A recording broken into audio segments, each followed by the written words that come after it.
তুমি যদি মাফ না করো কে আমাদেরকে মাফ করবে আল্লাহ?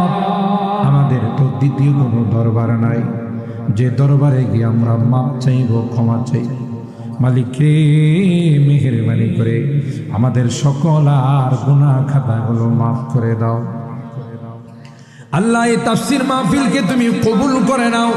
এই তাফসীর মাহফিলে যারা বিভিন্ন ভাবে দান খায়রাত করেছে, যারা করবেন, আল্লাহ সকলকে তুমি কবুল করে দাও আল্লাহ। কামাই রুজি রোজগারে বরকত নসিব করে দাও। আসমানি জমিনি বিপদ আপদ থেকে হেফাজত করো আল্লাহ ইয়া আরহামার রাহিমিন। আল্লাহ যারা যে নিয়তে দান করেছেন সকল আর দানগুলোকে তুমি কবুল করে দাও। ও রব্বি করিম, আমাদের রোগীদেরকে পরিপূর্ণ শিফা নসিব করে দাও। শিফায়ে কামেলা আজলা দায়েমা মুস্তামিরা নসিব করে